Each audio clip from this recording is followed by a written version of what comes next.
Hello and welcome to Diplomatic Channel. I am Amarachi Ubani. Our hearts go out to those who have lost friends and loved ones in the plane crash that occurred on Sunday afternoon in the Ijushaga area of Lagos. We're indeed sorry for your loss.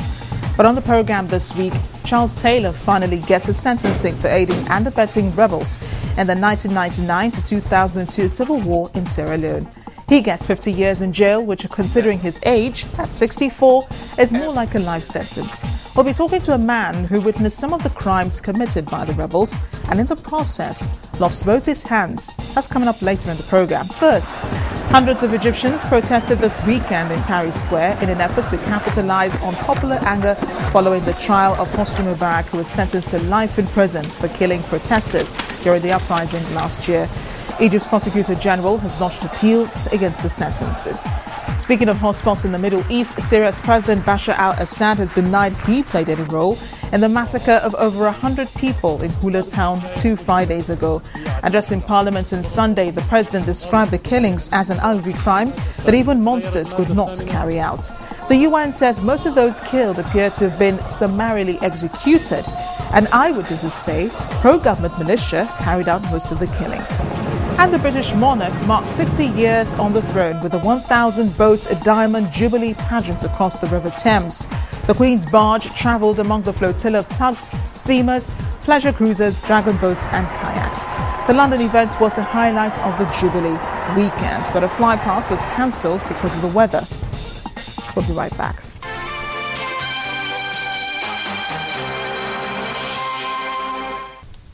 Now, it was a gruesome time for many Nigerians living in Sierra Leone during the time of the civil war.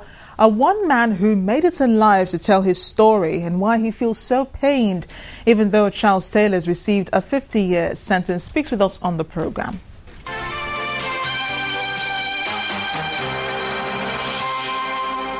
So let's talk about how you came to live in Sierra Leone before the war. Okay, I was raised in Aba, Abia State. Abia State, if you know Abia State very well, Abia State is a commercial town. Abia State has the highest concentration of small-scale industry. The way I was raised, we have small-scale, in our street, we have more than 100 small-scale industries, manufacturing underwears, children, men, women. Buyers were coming from outside Nigeria to purchase from Aba. But during the military era, there were a lot of embargo against Nigeria. These customers were not coming. So on my own, I chose to go to export to export these goods back to them who were, used to come to us. We are having customers from Congo, DRC, Congo Brazzaville, even Angola, Sao Tome and Principe, as well as Liberia, Sierra Leone, on the west coast. But during this military junta period in Nigeria, access to these buyers were minimal.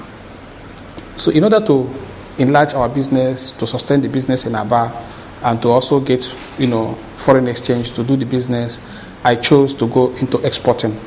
The first country I exported to was Sao Tome and Principe. I was in Sao Tome. We also exported to Angola. We exported to Liberia, Sierra Leone. During that period, a friend of mine sent me a proposal for a business in Liberia. That the country they've just returned from war. Sierra Leone is also returned from war. That there is a big market for our products and services. I said, okay. So we exported to Liberia, we exported to Sierra Leone. I was in Liberia the day Mr. Dakbana Gange Charles Taylor was inaugurated. On that Saturday, that was the first time I saw Abacha 101 at the Centennial Pavilion in Monrovia, Liberia. But because of, the Liberian government hostility to ECOMOG peacekeeping operation, because of the assistance of the then commander, Victor Malu, that the restructuring of the armed forces of Republic of Liberia must be conducted by the ECOMOG. Charles Taylor challenged that position of ECOMOG, and immediately there was high level of hostility by Charles Taylor government against Nigerian contingent of ECOMOG, which was led by General Victor Malu.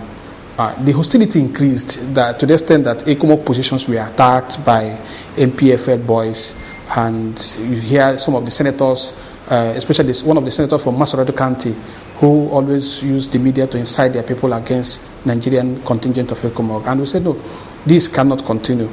Acknowledging that President Ahmed Tijan Kaba was restated by the then ECOMOG field commander. I'm talking about Brigadier General Maswe Kobe. So we said, okay, let's move our business to Freetown. Since Freetown is calm, the hostility in Monrovia has increased. Let's move to Freetown. That was how we moved our businesses to Freetown. Doing the same export, bringing building materials, building motor spare parts, building underwears, both children, men and women, to Freetown. So that was how our business moved to Freetown. That was how we started doing business in Freetown. When we got to Freetown, I approached the Nigerian embassy to ascertain the level of security and the possibility of doing business in Freetown based on my nationality as a Nigerian. I was given the impression that there is peace, acknowledging that ECOMOG headquarters was located to Freetown, and Freetown was safe. Well, it was safe. So that was how we decided to stay put in Freetown, and we continued with our business. Oh, this was before the war started, or was this? Yes. Before the war started, before the invasion by the rebels. You know, the rebels invaded in January 1999. January 1999. That was the time the rebels invaded. Previously, we were hearing about the rebels in Kono, at Northern Province, far Kenema, Kono, Kainlang district. These are the areas where we hear about rebel activities. But rebel activities in Freetown, it was not reported. Just like where you hear in Nigeria, you hear about Boko Haram insurgents in the north. You hear about kidnapping activities in the far places. If you're living in Lagos, if you're a foreigner living in Lagos, you will never feel that such a thing will come to Lagos. So you see, Lagos is safe. That kind of activities is not happening in Lagos. It is in the northern part of Nigeria, or it is the far east, in southeast part of Nigeria. So that was the kind of experience we had in Freetown, and the kind of impression we are getting both from the Nigerian contingent of ECOMOG as well as the Nigerian embassy demonstrate that if anything like that is really occurring in the north, we should not fear of experiencing it in Freetown. So that was exactly what happened. You saw the war itself. What was it? I mean, what were what was the scenario before the war itself began? What were the preambles that you saw that told you, this thing, the violence, the hostility was escalating? What did you notice? Let me tell you what happened. When we're getting information that there are pocket of rebel attack outside Freetown. But what happened was that the rebels didn't engage the ECOMOG or in the system through a conventional warfare. What the rebel did was to infiltrate Freetown using men and old people, women and children as shield. The rebel came into Freetown in the midnight. ECOMOG were still in their position. It was not through military or engagement. What they did was, the day they invaded Freetown, they went to a town called Calabar Town. When they entered Calabar Town, they woke all the inhabitants of Calabar Town up and asked them to move to Freetown. So what they do, that if they enter a residence, they will knock and ask them to move. If you have been to Freetown, Freetown is like Victoria Island, and this Calabar Town is like coming from Ekbe. So it is only one road. If you know, between Ekbe and Victoria Island, that is just how that area is located. So they were coming from Calabar Town in the midnight, and the men and women they were trekking. They were carrying their loads, moving, going. They even asked them to start singing. We don't want ECOMOG. This was around 2 a.m. in the morning. But something struck me that midnight. I heard a gunshot. That gunshot was not normal. It was not sporadic. The gun was like, it sounded boom. It took another time again, it sounded boom, boom, boom. And the sound of the gun was moving. So if you heard it lighter, the thing kept increasing. It was not sporadic. You hear boom, and the sound was moving. So it was at that level I called my neighbors. I said, look, I'm hearing a strange noise.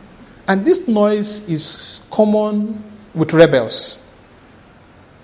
And people were like, there's nothing like that. Everyone was sleeping. And if it was a confrontational between the rebels and ECOMOG, then we will know that there is crisis. There was no confrontation. ECOMOG did not challenge them. The reason was that, as I shared, they were moving from Calabar Town to Freetown. and they were trekking, and they were using women and children in drove, a crowd, and they were using them as shields. So they will be in the midst of those women and children in that midnight. They will be in their midst. When they get to Ekomok checkpoint, they will open fire on those Ekomok and kill them. Because the Ekomok cannot withstand seeing children, women who are trekking. So who is a rebel among them? So you can't even dictate who is a rebel. And they are not carrying arms. But the rebels were in their midst. That was how the rebels invaded Freetown and got to the extent of the Nigerian embassy. If you have been to the Nigerian embassy in Freetown, Sierra Leone, they invaded the Nigerian embassy. They said they attacked our embassy. That was the place where they had a kind of exchange. Before ECOWAS will even knew it, they've already got to Padamba prison. They've moved to Aberdeen. They were moving to ECOWAS headquarters to take over. By the time we on the radio to know what was happening, it's already 5 a.m. We started hearing that rebels have taken over Freetown. The Sierra Leone government issued a statement saying that everybody must stay indoors. That anybody found outside will be declared a rebel. And they are doing their best to flush the rebels out. That everybody should, in fact, they declared state of emergency. So there was no flight, there was no vehicle, there was no movement. Even the ferry that used to carry from Freetown to the airport, there was none. So the whole streets were deserted. So we are waiting to hear what really happened. I was staying at Kisi Bypass, Share bus stop area. That was where I was staying. And we are waiting to hear further announcement. So you have no place to go. If you know Freetown very well, it's only one way. By road, by sea, by air. It's only one road. So if you're going to go by air, you have to pass through Kisi Bypass Road. And use at the upcon there, you join Ferry Junction, then you go and enter ferry and cross to the Ilunge Airport where you can take a flight to anywhere you want to go. So that was how we are cut off. So we're also waiting to hear that the day is clear and that everybody should come out. If you can do any activity, you can. Already, it was January. Ordinarily, I was supposed to come back to Nigeria for Christmas. But because, there are some of our consignment came in, and I was trying to make sure that we clear it before I return to Nigeria. That was how I got caught up in the hotel. Ordinarily, I'm not supposed to be in Freetown that January.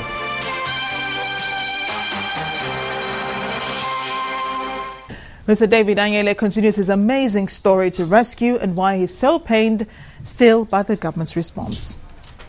Art is a story. On Art House, we start from the beginning. The mixture of colors and the brushstrokes. The chiseled wonders that link art and science. The steps in each performance.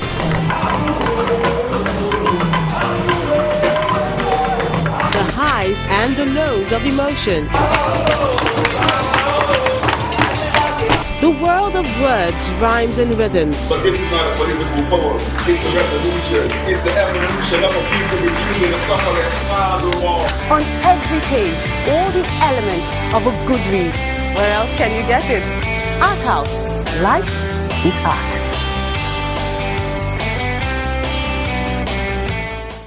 Welcome back as to watching Diplomatic Channel on Channels Television. Now we continue with our interview with Mr. David Anyaele.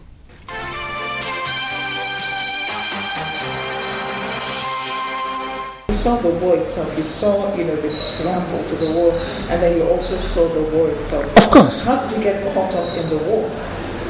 What happened was that as the ECOMOG was engaging them, ECOMOG told the residents of Freetown that everybody should stay indoors, that they are flushing the rebel out of Freetown.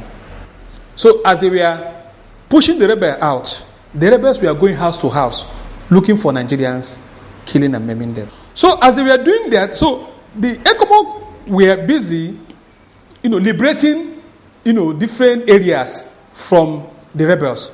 The rebels were also retreating back to where they came from. I told you they came by road, and they were moving back, carrying their luggages, their wives, their children, all the people they captured, the people that were busy maiming people. They were also retreating back. So they got to our residence. Our residence is one-story building. I relocated from upstairs to the BQ downstairs. Sorry, where were you living?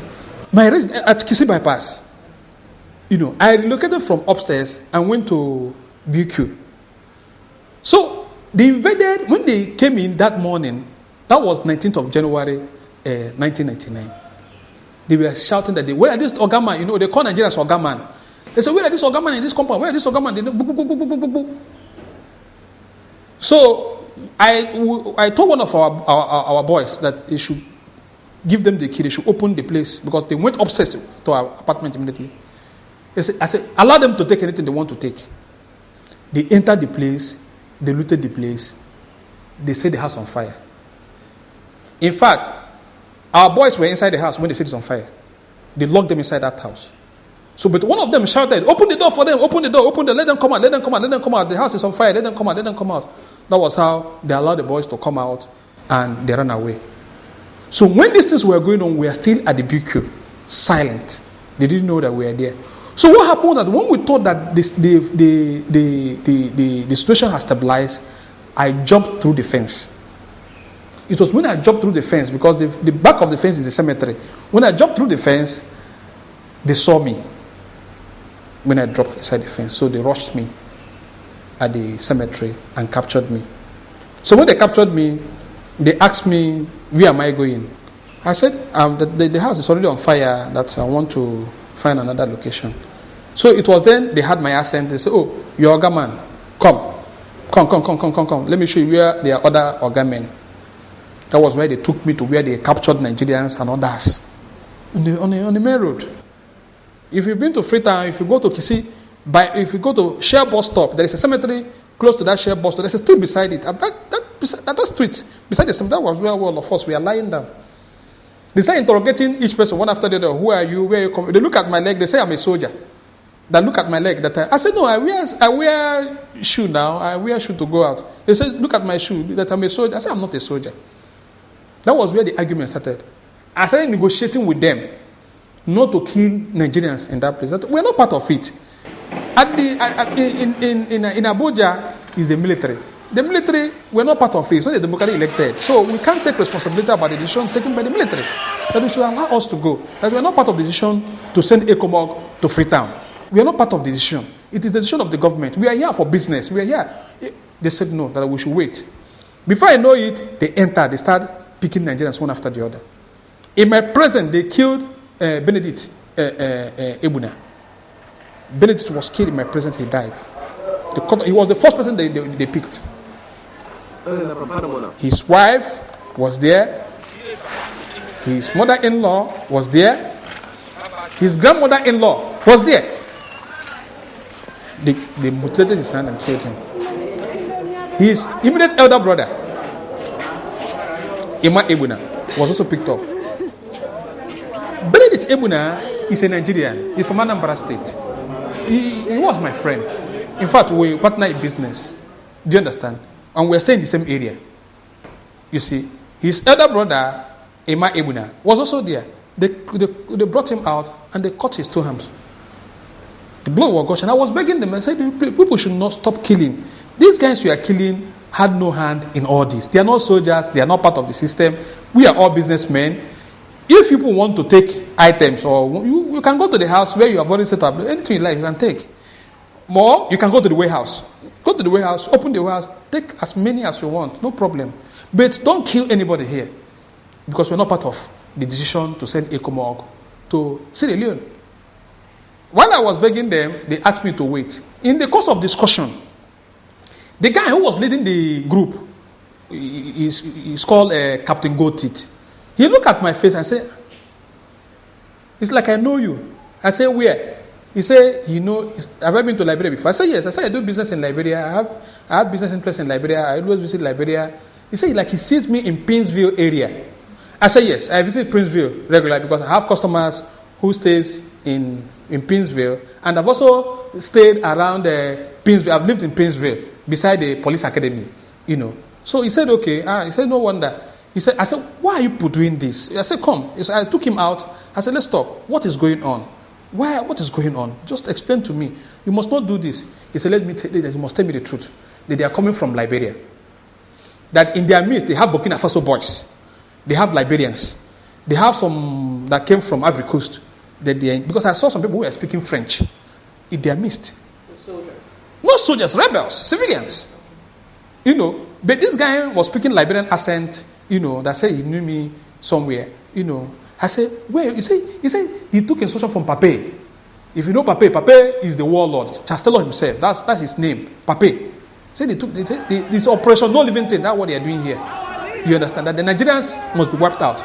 But I should wait. Let's see what he can do to see how to allow me to find my way. I said, okay, I'm waiting. While we are sitting there, the other people were there. The young small rebels, they surrounded us, carrying AK-47. 12 years, 10 years, 14 years, they all litter around that place watching us. As I was waiting, thinking that the guy is going to, grant me access to leave the scene. Sorry. It was there that I saw the guy running towards me. He came back before, he said, come here, where the Ogaman, come. Put your hand here. Cut his hand. I said, what is the problem? I said, I've given you money, I've given you dollars, go and take whatever. Why? He said, no, that if he doesn't kill me, they will kill me. They will not like to die because of Nigerian man. That was how I said, no, you can't do this. I said, no, you can't do this. He said, no, he asked the boy that if I resist, they should open fire on me. It was while I was resisting, the small boy of 12 years old cocked his rifle. And he kicked me. And I know that the next thing is to open fire. I said, okay, you can cut my hand. That was how I put my left hand on his tool, which they are using to cut other people with the machete they used to cut others. That was how they cut my hand and cut. I was crying, I was shedding tears. They cut it. What was he using to cut? The machete. The one he used to cut Benedict Ebuna, Eme Ebuna, and others. That was what he used to cut my 2 hands. So when he was cutting it, I was crying. I said, okay, it's okay now. It's okay, leave it. I was trying to beg them so that it can be in a condition where I can equally stitch it back or work on it. They said, okay, I should bring the other hand. I said, no. How can you cut my 2 hands? He said, it is only when the Nigerian government see my 2 hands chopped off that they will know that they are serious. In fact, that they want to send me a message to the Nigerian government that I should go and tell the Nigerian government they should stop attacking them in the name of ECOMOG. That Freetown is not for Nigerians, it's for Sierra Leoneans. That they should leave Freetown alone. It was then that the guy wanted to shoot me again. I gave them my right hand. They mutilated. As I was crying and calling on God to help me, to save me, one of them said, why must I call God in this business? He ordered for fuel, and they brought fuel, and they poured fuel on me and set me on fire.